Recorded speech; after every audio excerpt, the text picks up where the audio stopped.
Hello, everyone, and welcome back. It's been a couple of weeks, but you're back with the Virginia Democratic Small Business Caucus Show live.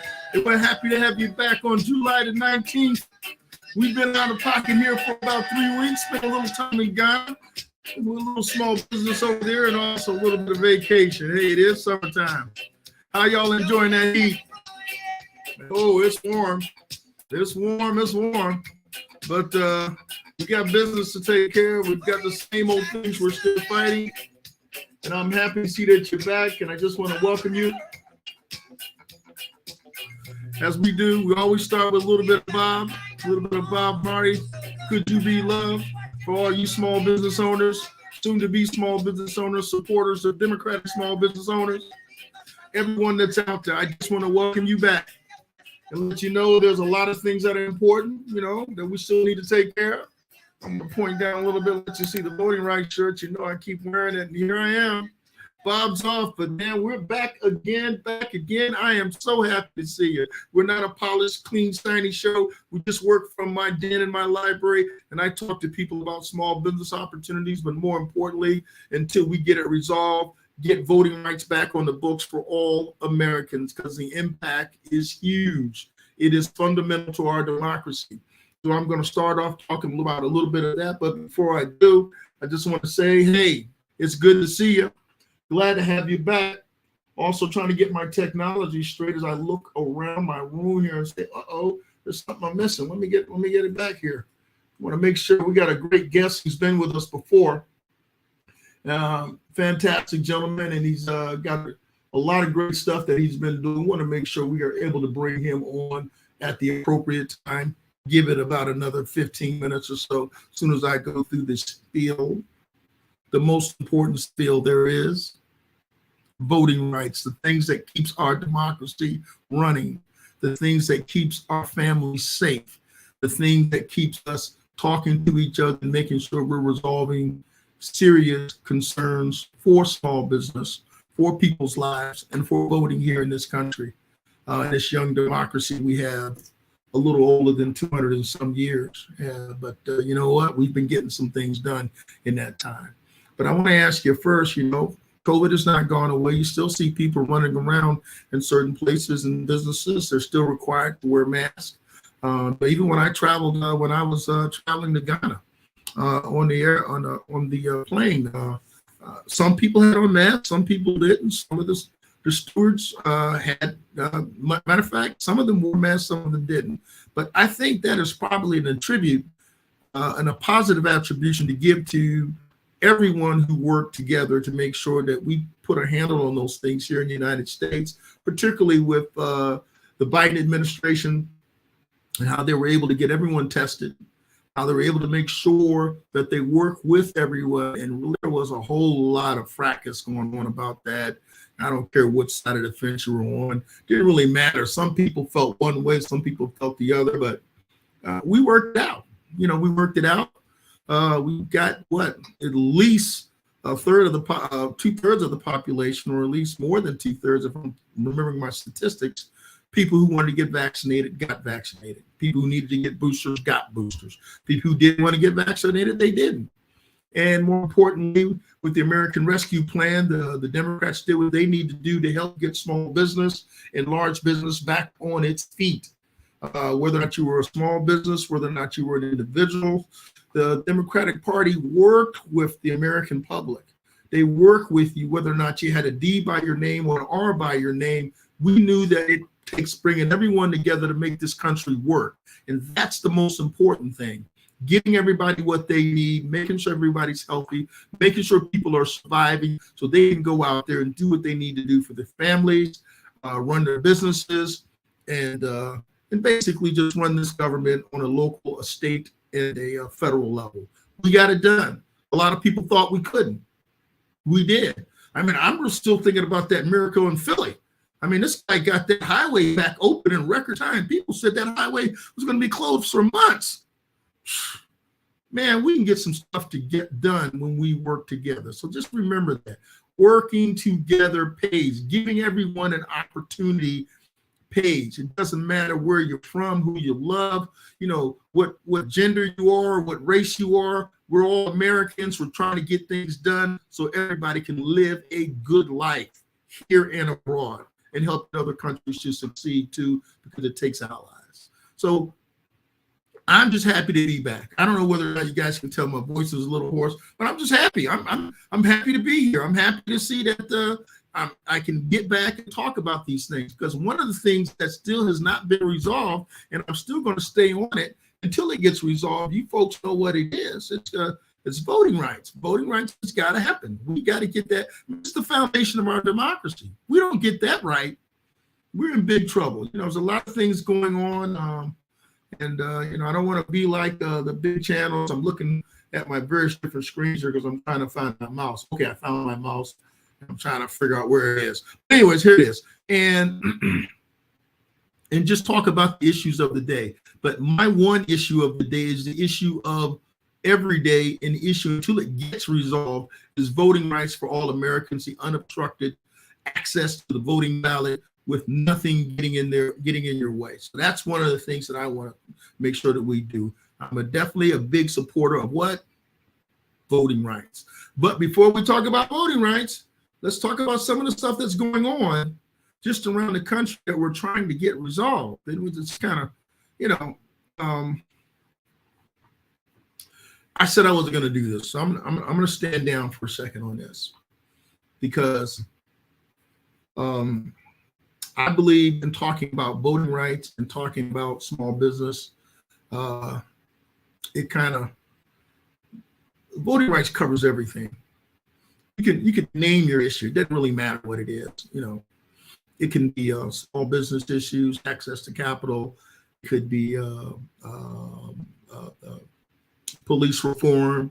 You know, it could be like the George Floyd bill. It could be student loans and student debt. What are we going to do about that? It could be women's right to privacy and healthcare. You can go on and name any particular issue you want to name. How do we get that resolved? Ultimately, it gets down to the vote. It gets down to who you're going to put in local, state, and federal office that are going to carry out the sort of things that the majority of people in this country want to see happen. And all that starts with the vote. How do I get into local office? Voting. How do I get into state office? To vote. How do I get into federal office? To vote. How do judges get into office on the state level? The vote. How do judges get appointed? By people we elect. Supreme Court judges on down. They're basically appointed by people we elect to office. Depending upon the offices where they're appointing these various different judges. And, you know, I'm not even going to go through all of the considerations we're having now with SCOTUS and the rest of these things. But I can tell you one thing, one way to get them resolved for sure. It's an easy way to get some of it resolved anyway. When it comes time to vote. And that is why getting unfettered access to the vote is extremely important. So, you know, I just want to thank folks who get out there doing what they need to do to support the country and get that done. So let me go ahead and start with my first thing on voting rights I always talk about, right? So I'm going to go first. There's the triumphant, what I call it, the basis of all of our civil rights, coming from the Civil Rights Act of 1964, the Voting Rights Act of 1965, and the 1968 Fair Housing Act. And I'm going to go through them quickly, give you a quick status. It was in the news, by the way, today, and I'll wait to talk about that. But let me just start out with the first one. I don't know. I hope I see my internet signal is jumping. I certainly hope people can see me and hear me. But anyway, we're going to move right ahead. Let's talk about that first thing, right? The Civil Rights Act of 1964. The Civil Rights Act of 1964 basically said it prohibited the discrimination based on race, color, religion, sex, or national origin. Provisions in this civil rights bill forbade discrimination on the basis of sex as well as in hiring, and race as well as in hiring, promoting, and firing. So basically, any sort of discrimination based on sex, color, religion, race, national origin, it prohibited that, and it also prohibited even that when it came to hiring, promoting, and firing.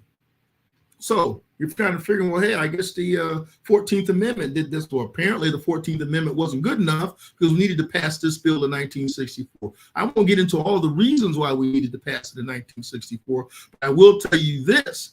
We had to get that done in 64 because Jim Crow, before that, and before Jim Crow, we had the whole thing with the post-Reconstruction stuff we went through. And before that, we had the Civil War.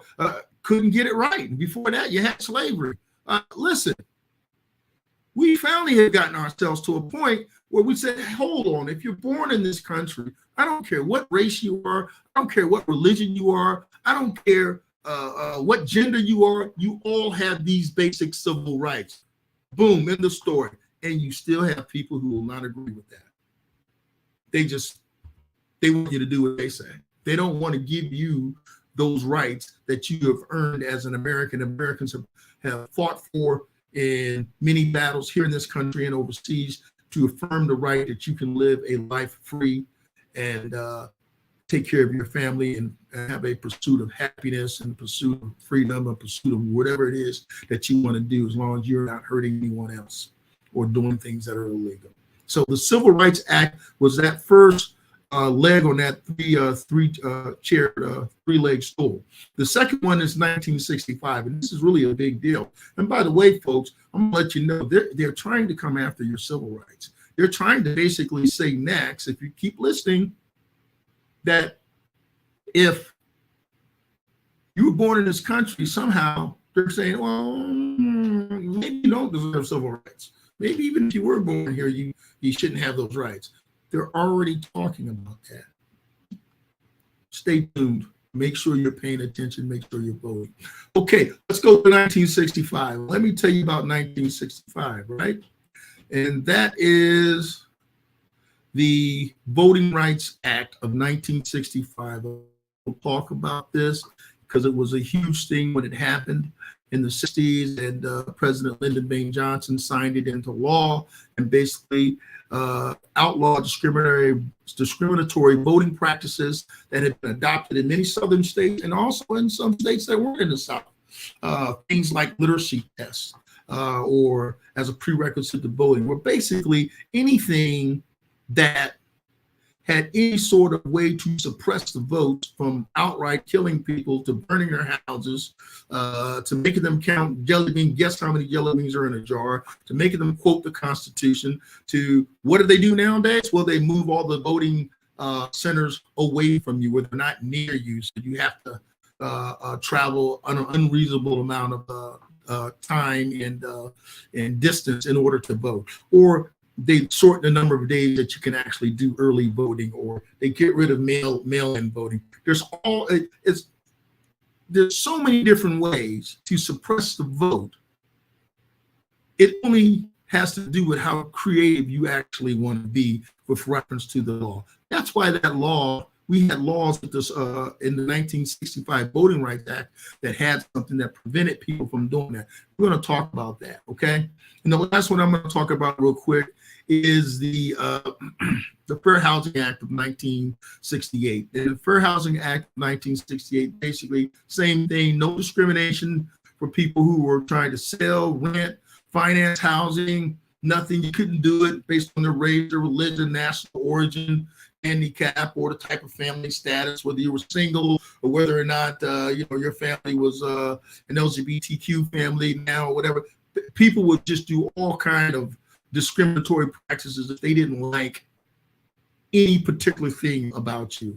Well, the Fair Housing Act of 1968 outlawed that sort of behavior. So these are really the basis of most of all of our modern civil rights we have in this country, for women, for African Americans, for people when they're in court. That goes back to the your Miranda rights and things of that nature. All of these things are sort of based off of your basic civil rights that you have in this country. Well, let me sort of tell you what happened, though.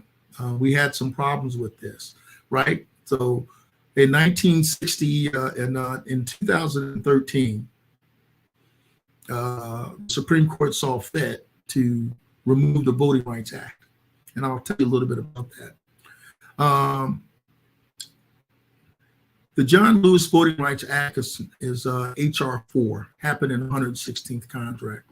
And what this bill does is it puts back into the voting rights in this country what's known as pre-clearance, meaning before the Supreme Court got rid of it, or SCOTUS, in 2013, anyone who was trying to make any changes to voting practices, it had to go through what is known as pre-clearance. And pre-clearance simply meant that before any changes that could be made to any voting laws, it went through the Department of Justice and the Civil Rights Division of the Department of Justice, and particularly states that had been offensive, had been basically doing illegal voter suppression activities. And they specifically had, I guess for lack of a better term, a watch on them until the records proved that they had changed their ways. And the Supreme Court thought in 2013, but hey, you know, we had an African-American president, and you know, there's no more racism or voter suppression that happens in this country. So we'll just get rid of that pre-clearance piece. And as soon as they got rid of that pre-clearance piece, you immediately had states immediately revert back to their voter suppression techniques of Jim Crow and everything else that they used to do prior to 1965 in the passage of the Voting Rights Act. We need to put that back into place. And what puts that back into place? The House of Representatives put it as the John Lewis Voting Rights Act. Why do they call it John Lewis? Because here's John Lewis, wrong thing. Here's John Lewis right here. Excuse me. Here's John Lewis. I'll get it right in a second. Here's John Lewis to your right over here, walking across the Edmund Pettus Bridge, where he got his head busted in and almost killed, along with, I think, another pastor in the Southern Christian Leadership Conference, Hosea Williams, I believe his name was, as they simply tried to march for voting rights. Voting rights are the foundation of a democracy. If you cannot vote, then you cannot put people in office, local, state, or federal level that represent your views.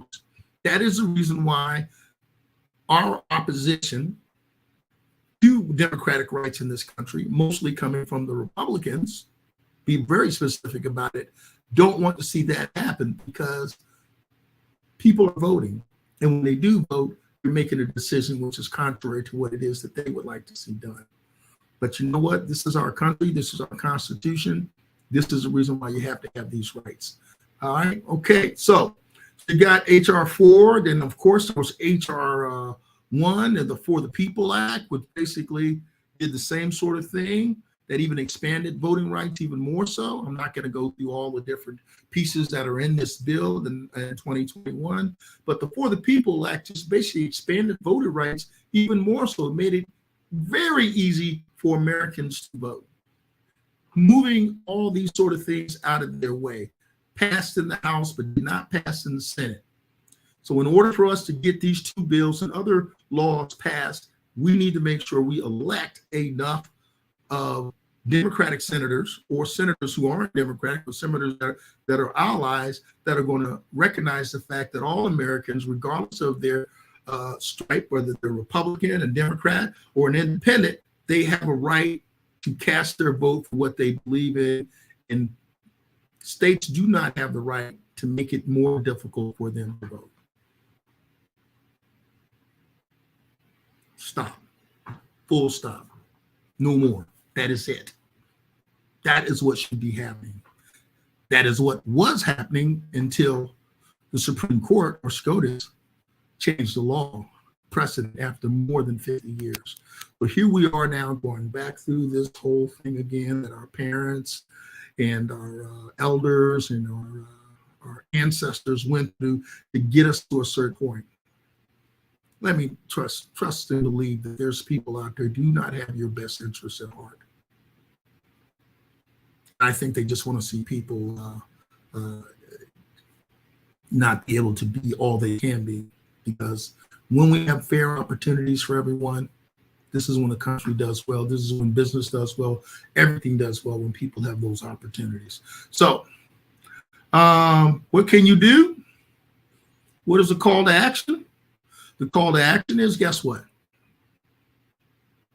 Call your congressperson. There is an app out there called 5 Calls, and it works on an Android and it works on a Mac. That means an iPhone or either a Google phone. You download this free app. It basically calls your senator or your congressman or whoever it is based on the issue. It's a really easy app to use. Takes all the confusion out the way. Download it. Put your information in. Brings up exactly voting rights, whatever it is that you want to do. It shows you who all of your contacts are, local, state, federal, and it has the number, and all you got to do is push the button and dial. And you just talk to your congressman, or you talk to your local representative or your state representative and say, hey, we're familiar with HR 1, we're familiar with HR 4, we want voting rights passed, or whatever it is that you want done. But in this case, we know that it's out there. We want you to vote for it so the president can sign it.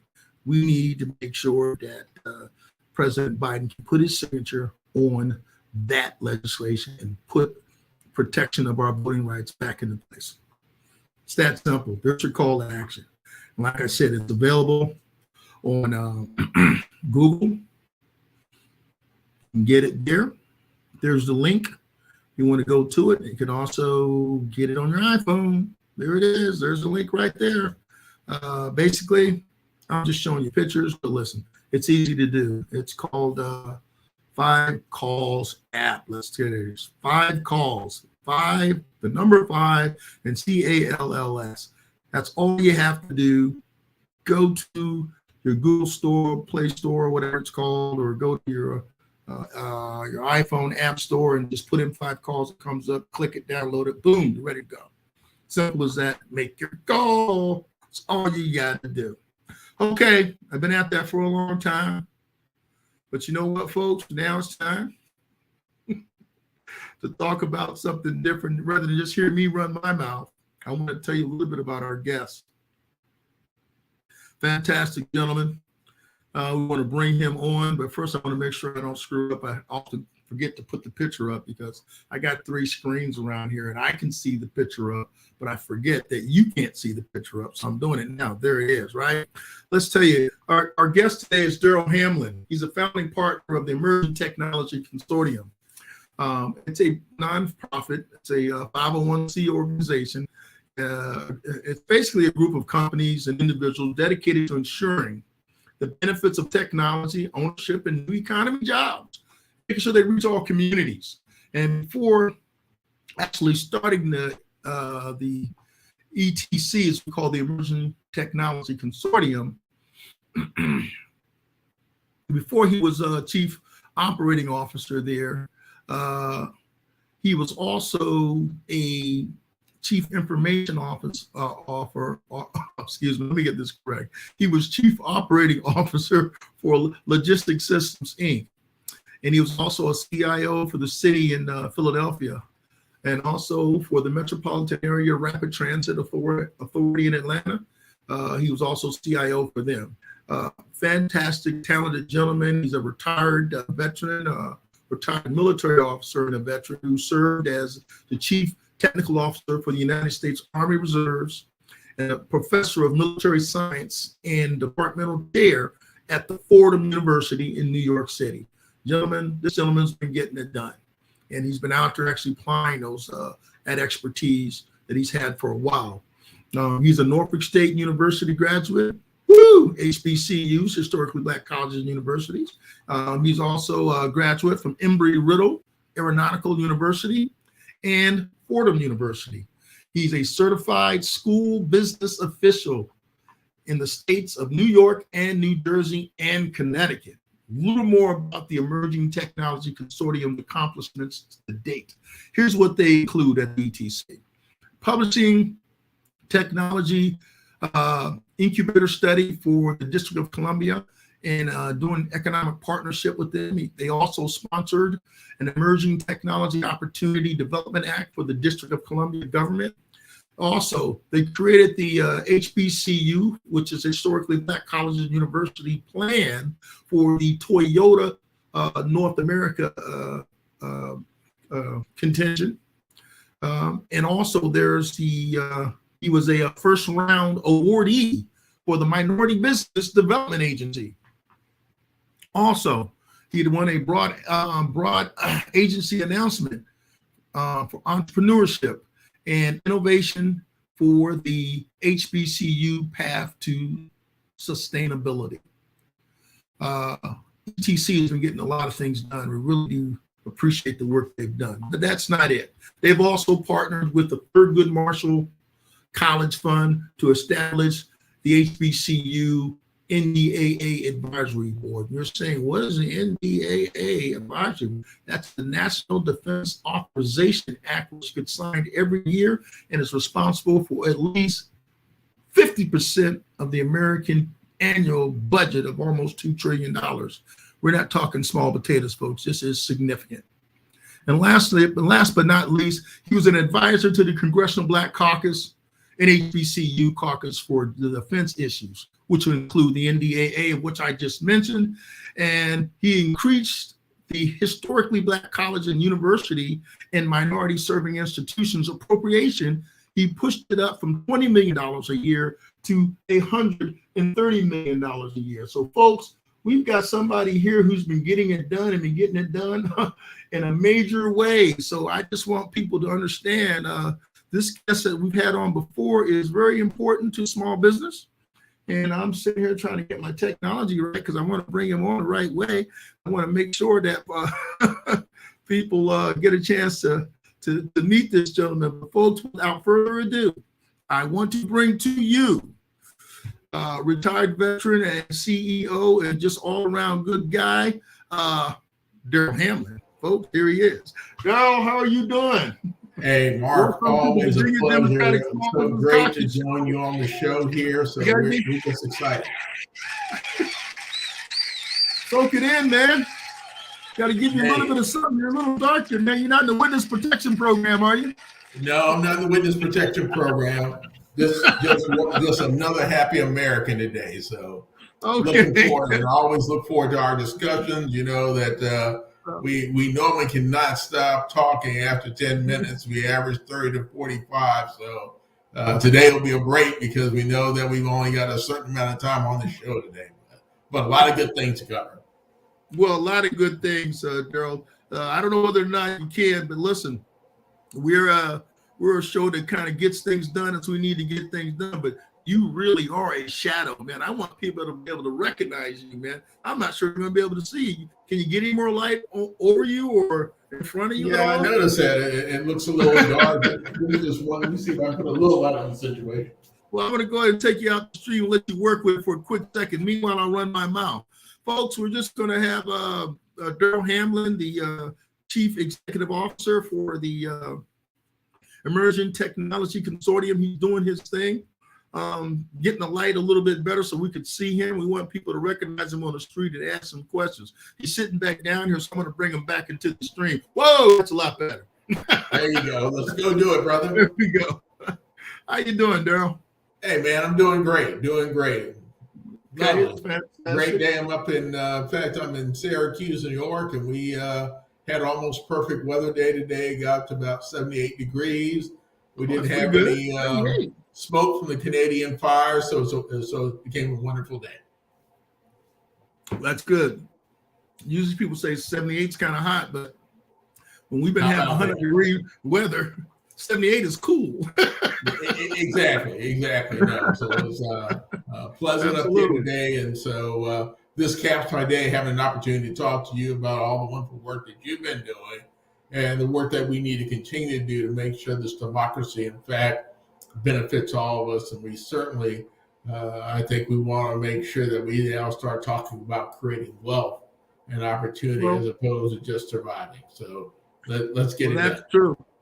That's true, because one of the things, that the Virginia Democratic Small Business Caucus tries to do, it has many constituencies, between African Americans, Latino, woman-owned business, veteran-owned business, LGBTQI-owned businesses. But one of the things that we do try to focus in on is, hey, how can we make sure everyone is benefiting from taxes that they pay into the country and for the services and goods that the United States buys. And I just told people earlier, and I was trying to school them a little bit, saying the National Defense Authorization Act is half of the money that gets spent every year, about $2 trillion. So exactly, a lot of people from a governmental standpoint just don't kind of understand, well, how does that affect my life? I mean, I hear you guys talking about the American Rescue Plan, and you have all these different things. But how can those large expenditures by the Department of Defense help out small business and help out the different constituencies in small business? Well, Mark, when we go back and examine how the Small Business Act was created, how our program was created, if you really think about it, it was based on the assumption that there are a bunch of government contracts out there, and if you get yourself certified and qualified, you can get those contracts. Right. Well, there are some flaws in that in terms of, are we doing things that the government really wants to buy? Right. And what the minority community hasn't gotten, that the folks who are doing well, is that they never got the money to build the infrastructure so they actually could do the things the government wants to do. Well, so give me an example. Give me an example. I mean, I read your resume, and you did a lot of things in working out sort of programs for Toyota North America. You work with a lot of the historically black colleges and universities. So one of the constituencies that we both are in is in the African American constituency of small businesses. How does it affect their historically black colleges and universities? How does that help the community in creating wealth and owning capabilities here in this country, while helping the national defense requirements to be captured and move forward? Tell us, a little bit about that. Explain that. Well, so let's break it down in two pieces. The first piece that most folks need to understand, that especially the minority community, we think about defense. We think about the young men and women who are in uniform, right? But when you break it down and look at it from a budgetary perspective, last year's budget was $848 billion. The amount of money, $148 billion with $1 billion. But when you look at how much money was actually spent on the 848 to pay the troops, the men and women who put their lives on the line, it was only 175 billion. So basically, I'm just going to round up numbers just to make it easy for people to understand. So basically, out of 900 billion, out of 1 trillion, let's just say it's almost $1 trillion. I know we're talking billions here. You're saying 800 trillion didn't go to anything besides buying services and products, but 200 billion, excuse me, get it right, 800 billion went to buying services and products, and 200 billion went to paying troops and personnel salaries. That's correct. So this is $800 billion went into contractors' pockets.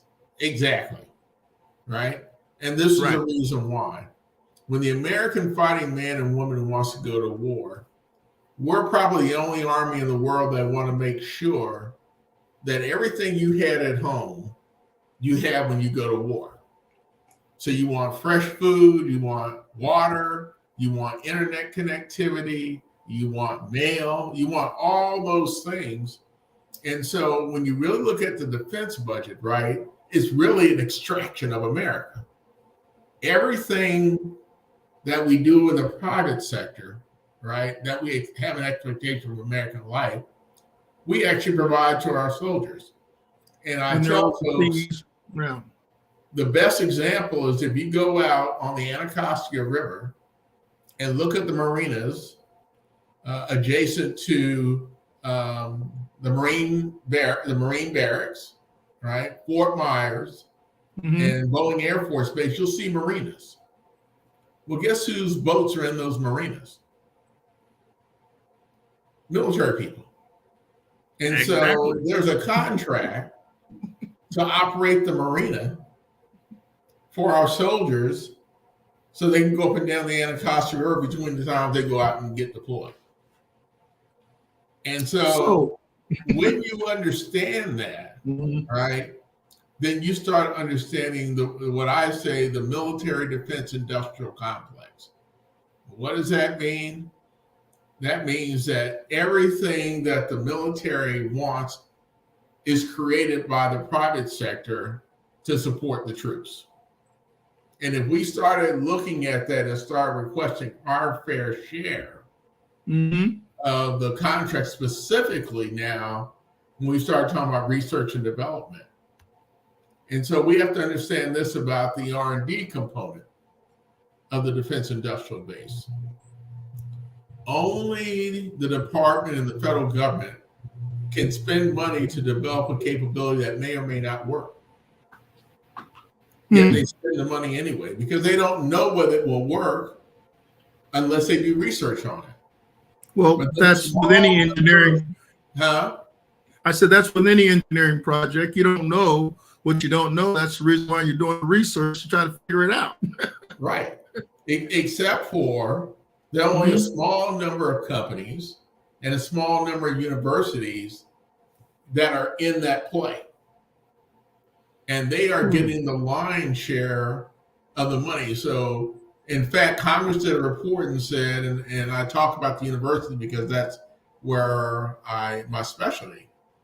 But they say there's 650 universities in this country that are certified as research universities. 100 of the 650 get 80% of the money. So 80% of how many dollars?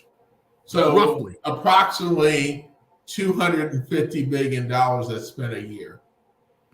250 across the federal government, and out of that 250 billion, right, most of that's spent with the Department of Defense. Okay, so basically, let's just say $225 billion every year is spent with the Department of Defense on research, and out of the 600 and some odd schools, 80% of that money goes to a very small group of schools. Exactly. And in that small group of schools, so we're talking $250 billion. Well, how much of the historically Black colleges and universities and minority serving institutions are they getting any of that money? Any significant portion? Less than 1%. So you're the expert. Tell us more. So simply put, if we're interested in equality, if we're interested, too many times I look at, especially the Democrats, they look at trying to control the private sector, yet they control $1 trillion in spending. So maybe if we started focusing on the $1 trillion that we're spending and making sure those dollars are better distributed, it might impact a whole lot of folks. Well, wait a minute here, Darold. I gotta pop my shirt a little bit. You're talking about the Democrats here, man. This is the Virginia Democratic Small Business Caucus. Are you saying we can do better? I'm saying we can do a lot better. I'm saying that if we focus on and we're always trying to do things to make business, pay folks more, do those kind of things, right? And I'm saying if we just focus on how the government spends its money, who it spends its money with, and more importantly, that the rates they pay all contractors, if they were in a narrower band, we'd all be a lot better. Well, it just seems to me, just trying to say, if we're looking to try to make things more equitable, particularly we're talking about historically Black colleges and universities, minority servicing institutions, you have different groups of communities who are there that if the government is actually spending the department, let me be very specific. If the Department of Defense is spending more money with these particular groups, then you actually have the resources going through those particular universities, which makes those universities skill set. It scales them up to be able to be better at what they do. It also makes sure a lot of the IP or intellectual property that may come out of that, by them being involved with that, they actually can take those things like they do with the SBR or the STTR organizations. They own that intellectual property, and they can actually sell those services to the private sector and back to the government. So, but more importantly, it seems to me that each of these small business constituencies are paying taxes to the federal government and should at a minimum be getting at least something on par with the percentage of dollars that they actually put into the pie. Are they getting slices of the pie back that are at least going to help them to continue to grow, and that they have a budget that they can depend on as they continue to do work for the greater good of the nation, right? Isn't that kind of how it works? That's kind of how it works, but that's not the way it works in reality. Okay. And so, one of the things that we talked about this is that we need where we are focused on procurement, we need to have an equal focus on how the government actually distributes its money in the very beginning. And that is, we need to understand the difference between legislation and authorization and legislation and appropriation. And also, can I add one other thing to that? I want to interrupt you, Darold, too much, is that people have to also understand that, well, what you said, if DOD gets at least half of the budget every year, just so people understand what's going on with the rest of the budget. Are those dollars committed to something else, or what happens, so people can kind of have an idea? Because I said half, right? So right. I'm asking you a leading question that I hope you will answer. I'll do my best. Okay. So if I said half and half of DOD is 1 trillion, they were talking roughly about 2 trillion, which is spent every year by the United States government on everything. Right. I mean, that's rounded off numbers, but right. Right. So what happens to the omnibus bill was 1.7 trillion. 1.7 trillion was the omnibus bill. So what happens to the rest of that money? Is that money available for people to, I mean, if defense has half and there's another 0.7 trillion, what's going on with that? Is it committed dollars? So what we have to understand is, that's why it's important to understand the difference between authorization and appropriation. Okay. So for example, being the old Lockheed Martin man that you are, right? Every time we buy an F-35, right? That's a direct award to Lockheed Martin.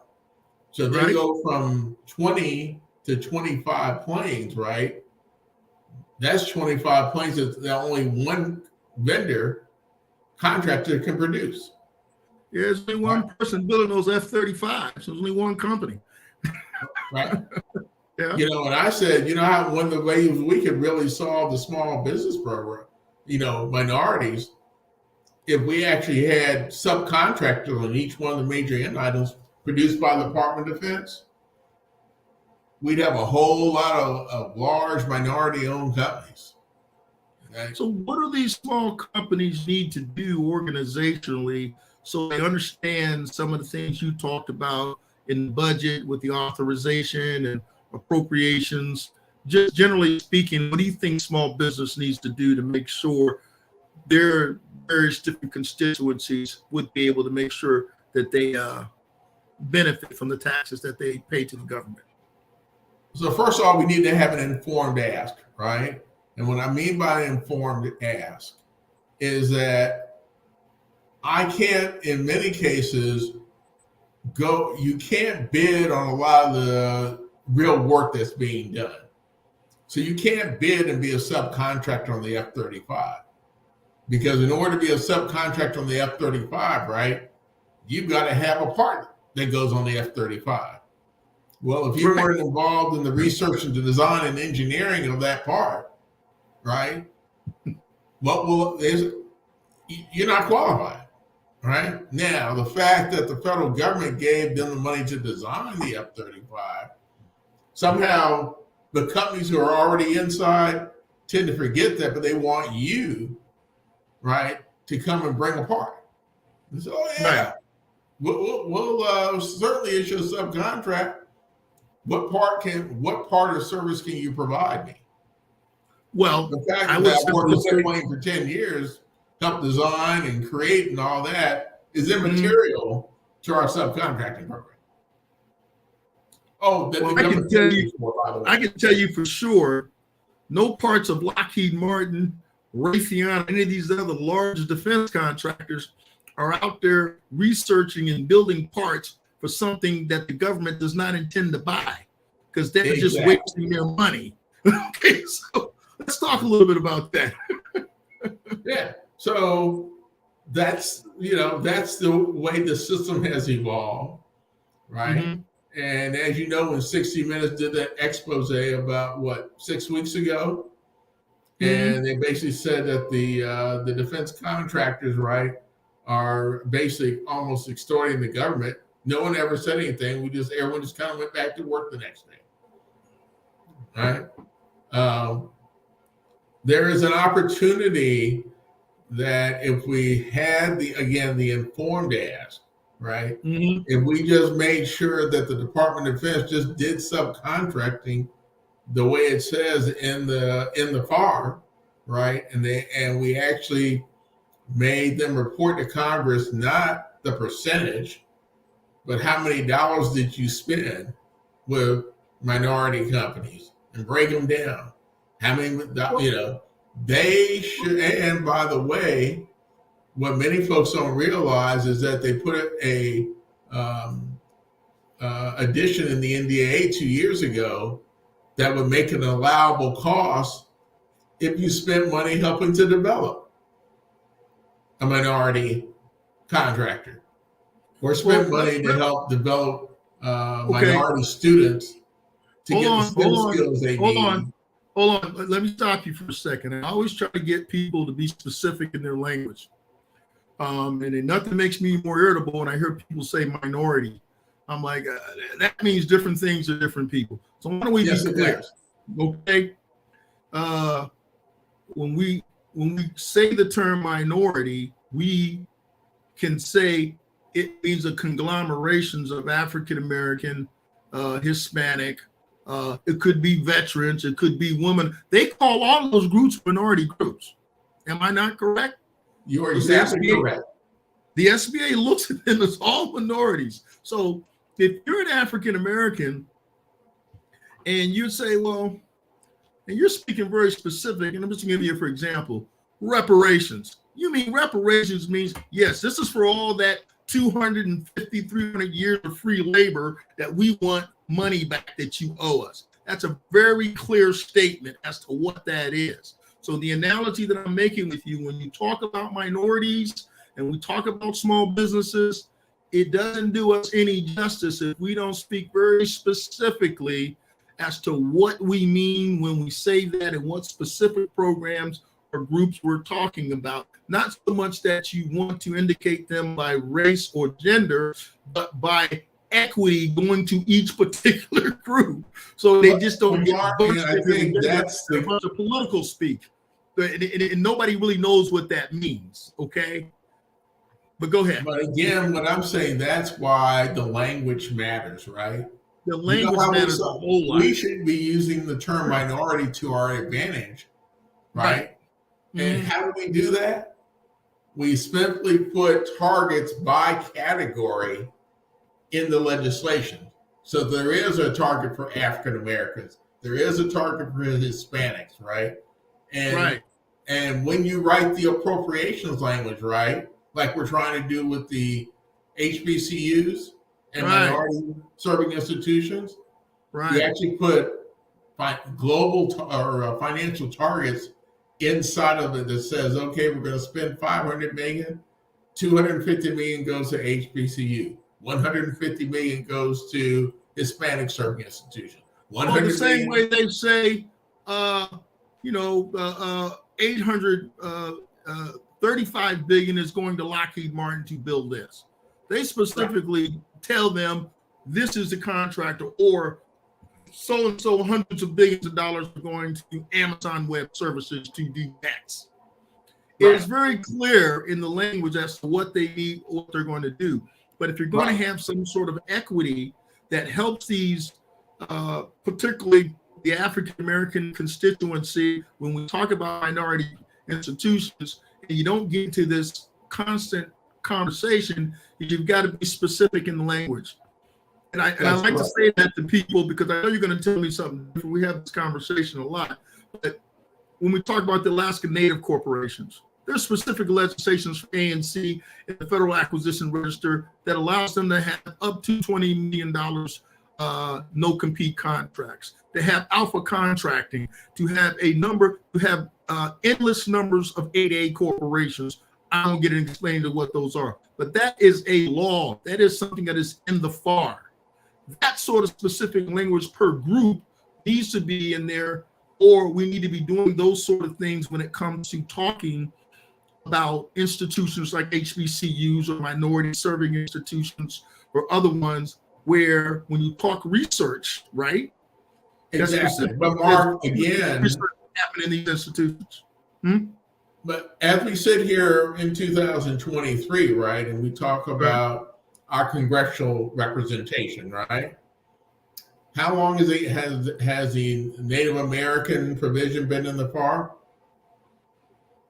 For about maybe 15 years. When has anyone introduced a bill to say, let's do the same thing for African Americans and Hispanics?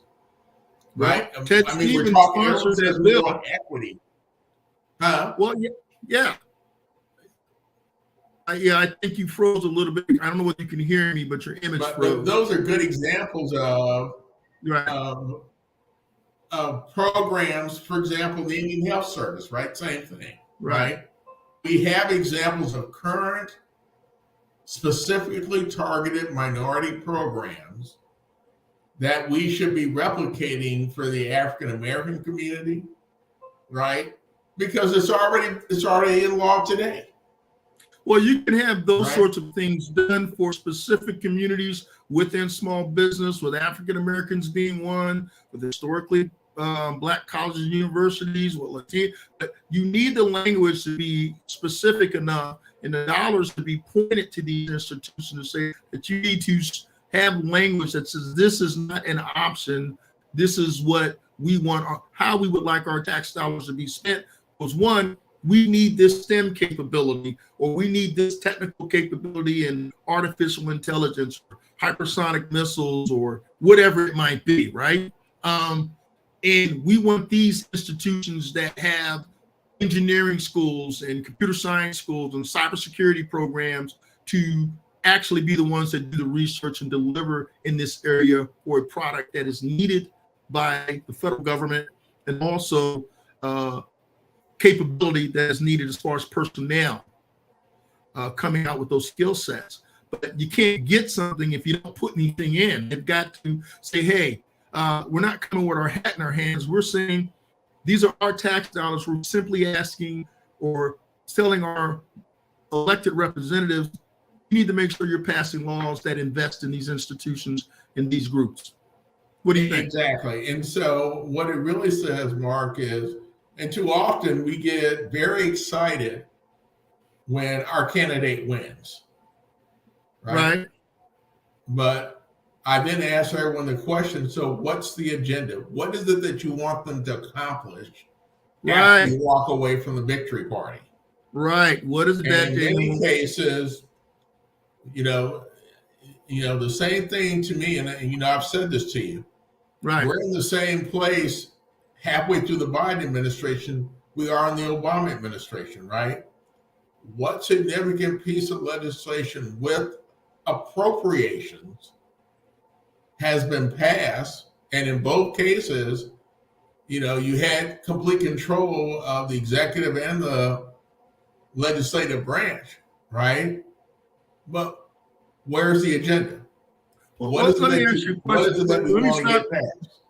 me stop you for a minute, Darold, because I want you to explain to people what's the difference between the legislation and appropriation. Why should small business owners understand the difference between when people say they pass legislation and they say they pass appropriations, so that they understand there's a big difference between the two. I'd like to explain that to folks. Right. Very simply put, legislation is authorizing language. It says this law that the agency or department should do X, right? But unless you get an appropriation, and an appropriation is a line item in the Authorization Act that says, for example, let's go to your favorite folks at Lockheed Martin. We're going to build 35 F-35s, right, at 275, million, whatever that term is, right? There's actually a line in the legislation, right, that's for that specific thing, right? Appropriation is the legal term for the federal government to move money from legislation to the authorizing agency to execute it. And that's why presidents over the years have wanted to have what? The line item veto, because the only control that Congress has over the executive is the appropriation that says you can only spend this money for, again, the best one most folks remember, right? When President Trump wanted to spend money building the wall, he couldn't build the wall, right? Because there wasn't an appropriation line to build the wall other than the dollars that were appropriated. Okay, right? So I wanted to make sure people understood the programming of this. And this is the Virginia Democratic Small Business Caucus, and small businesses need to understand this on a local, state, and federal level. But we're talking federal now. There's something known as an unfunded mandate, right? So people will, politicians will vote to pass certain legislation, and the legislation goes into law. Like, yeah, it's a law, but when it comes to the appropriation, they don't put any money in it. So if you have a law that says you're supposed to do X, but the appropriation line in the budget is zero, okay, or there's no line at all, then it really doesn't mean anything. They get to talk, say, hey, we passed this law, or we're gonna do all this great stuff, but what in fact is, it's just talk, smoke, and mirrors. There's no money appropriated. It's a waste of new okie doke. It's the okie doke, right? The new okie doke. Hey, we passed this law for you, and they'll come out and have a press conference and wave and all kinds and see what we did. So really, as a small business, what should you do when they tell you that? What should you ask when a politician says we passed this great law to do X, Y, and Z? How much and money you're a small business expecting to get some of that business from your tax dollars. What should you ask? How much of that money is coming to my category of business? And is the money actually appropriated? And matter of fact, I've become so suspicious in the process now. Where exactly, what page is that appropriation line and what, so I can go look it up and see how much money is actually there. Right. And how they're supposed to be spending it. Or that's what we hold our, and if they say yes to all that, then you have something to go talk to your politicians about, right? Now you can say legislation got passed, appropriation got passed. Okay, my company does X. Why aren't we getting any of this business? Right. Somebody can actually do some checking, right? And hold people accountable, right? And so let's finish up our lesson on how federal money gets sent to selected people. Well, but Daryl, I have to tell you one thing. It must be getting darker where you're at, because you're slowly fading right back into the I noticed that. Program. How's that? It's a little better, but go ahead, man. I don't think we're going to get too much better out of you. So we have authorizing language. We have appropriation, which is actually a line in the legislation that says we're going to give you X number of dollars to do this, right? Right. And then we still, and oh joy, earmarks have come back. After a 10-year hiatus, earmarks are back. And you know what an earmark really is? It's a direct award right out of the legislation. So entities actually get money, colleges and universities and companies get money to do X. Right? So you're telling me in this research program, it is something that we have not really utilized to its fullest. I'm not clear. You got to make that clear for me. That's about as I'm a newbie. That's about as clear as mud to me. You need to be clearer. So, for example, and I'll give you the biggest one last year, the University of Alabama and the University of Alabama Birmingham split between them $176 million in earmarks. When the earmark comes to the agency, they just execute a procurement and send a check. There is no bid, there is no procurement, right? There's just instructions on here's what the money is for, and then you have to give a report back to me to say, did you spend the money on this? So this is for like a research at a university, or what is it for in this case? Oh, earmarks can go for a number of things. Remember the bridge to nowhere was an earmark, right? Okay. There is, there are guidelines on what earmarks can be used for, but the word pork wasn't just made up. There have been earmarks over the years to do a wide variety of things, right?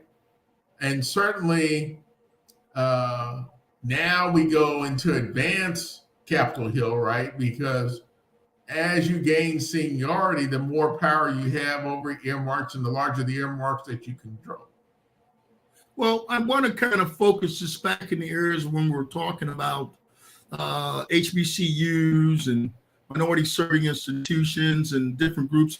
So basically, you're generally talking about earmarks can be done a particular way. But if organizations, for example, you were responsible for helping HBCUs go from 30 million a year to 125 million a year in money that goes to those institutions for research, right? Right. So that money went into the when you talk about research Alabama, line. Okay, I'm sorry, but go ahead. You're talking. I'm gonna interrupt you. Yeah, no, I was just saying that there is a piece of legislation, the HBCU strategies law, that has very specific parameters on what those dollars can be used for. And so by increasing the funding, what we simply did was put more money, make more money available for the Department of Defense to achieve the objectives of the HBCU strategies law. Okay, I got you. An example you were giving with, say, the University of Alabama was an example of resources they were getting from the NDAA or the Department of Defense. So they got that as an earmark. Right. And in that earmark, there is language that says they're going to increase their biomedical research capability. It may even be very specific to selective biomedical research where they would get money to build a building, hire people, get equipment, and all that specified in the earmark. So the lesson to be learned out of this for small businesses who are working with HBCUs and or minority serving institutions is how do they make sure that they're talking to their representatives to make sure that they're getting opportunities like that in legislation, and then also it happens in appropriation. Right. So most of your legislators will actually have, you go to them, they'll tell you that there's a place for you to apply for an earmark. Right. and you send your earmark request in, and then the earmark then has got to be vetted by the personal staff of the member. Then it goes to the professional staff of the entity that would oversee the distribution of that money. So if it went to defense, it would then go to the defense appropriators, who would then review it and determine, is it viable, and is it something that would be supported? Because in the end, the earmark goes in front of the subcommittee that has jurisdiction over it. It's got to get through that, and then it's got to get and be included in the full bill, not only in the House, but also in the Senate. So now you can see the value of these entities that have government relations firms that can follow this, because you have to follow it just like you follow an appropriation, right? You got to have the infrastructure in order to, so you don't just put in an earmark and then wait for it to come out. You've actually got to work it through the process. And wait a minute. The process let me stop you. But it works. Let me stop you for a second, Daryl. So I just want to make it clear and easy. And as Joe Madison says, I want to put it where the goats can get it, so everybody understands. So an earmark and some money that you like to get the government to spend something on, it's not like going to your local 7-Eleven and buying a lottery ticket and sitting back and just hoping that your number comes through and you get paid. No, you need to have somebody who actually follows that bouncing ball through every place it needs to go to make sure that your ticket's a winner, right? So it's not a matter of guessing. It is a matter of process, is my point. And I wanted to make it in simple language so people understand process-wise. If you're going to get something that you're asking the government to do with the structure and process that's there, then they have to realize, like anything else, from the 25-foot view, it gets passed in the House, it gets passed in the Senate, it goes to conference. They have to basically agree on things. Once it comes out of conference, then they still have to vote on that final legislation in both the House and the Senate. And have I added that correctly? And I kind of left out a lot. I mean, that's the Cliff Notes version, right? You basically got to get through 4 steps: subcommittee, House and Senate, subcommittee, House and Senate, right? Then through conference. And so why the folks who get government money are good? Because what you pay for is to make sure, because anywhere along the line, right, you can be chopped. And so if you want X number of dollars, you got to have the infrastructure to make sure that you're never chopped until it's signed by the president. But once it's signed into law, then you get your check. Oh, and this is the problem with small business and smaller organizations, and organizations, even if they're larger, but if they're not organized in a way that can follow that process to make sure that their budget line item makes it through all of these wickets. So in the end, when the president signs that bill into law, that you're going to get the resources that were promised to you. Right. Now, so how do you get better at that? Because a lot of times, you're telling small businesses, hey, you got the 8A program, you got the Small Business Administration, you can go to all these different places to show you how you get business from the government and all this. But you're basically going through all of these wickets and all of these hurdles as some mom and pop shop against a behemoth, okay? Right. Trying to get, you may spend 5 years and only out of your efforts in 5 years is, getting maybe a $500,000 contract if you get that. So, so when we're talking to small business, and a lot of people get fed up with the process because they're saying, I just can't compete. I can't compete against Lockheed Martin, which, I love Lockheed. I worked for them for 20 years, great organization, but they got a lot of stuff they need to fix too. But we're not talking about Lockheed. We're talking about small business. And how do we make sure small business and all of these small business constituencies have a process that they can follow in order to make sure that there is actual business and resources at the end of the rainbow going through all those wickets. It's very difficult to explain that to people. But go ahead. Well, and Mark, here's what I say. We got to use just like the HBCUs, right? The one thing that to me that would make the big difference today is if we got the SBA actually to start managing contracts again, right? The SBA, or so the SBA, in 1942, we know that the Congress creates what I know some notes you had. What is it? The Defense Production Act of 1950. Talk a little bit about that and what the SBA used to do, who started it. I mean, give me a Cliff Notes version of this that the audience can sort of grab onto. When they started the SBA, they actually had contracts that went to the SBA that they administered. And they were the ones that made sure that they went to the proper category of business and they would submit the report, right? And then there was a lawsuit and so once that lawsuit, and I know the one about HBCUs, I'm not as familiar with the one on small business, but every time we try to get these carve outs, right, and the big businesses, right, because they are who they are, will always try to go out and make sure that it's as difficult as possible for the small businesses. Well, I think the challenge is that's why what we have to do then is just as now when the Biden administration has set that $100 billion goal, the first thing small businesses, well, who's going to administer these contracts? Who's going to make sure that small and minority businesses actually get it?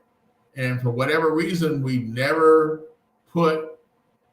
got those contracts back to the SBA to administer. So there'd be some of the vested interest in developing small and minority business.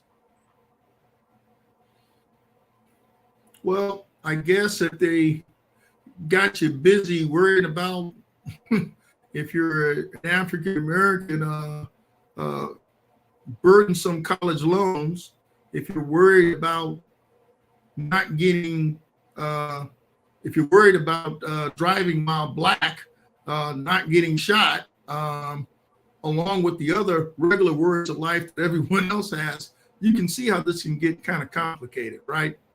And if you're worried about basic voting rights. So I try to tell people, you know what? We're going to have to deal with all these things anyway. When you just talk about it from an African-American perspective. But let's talk about it from an American perspective. What makes all these things better for small business?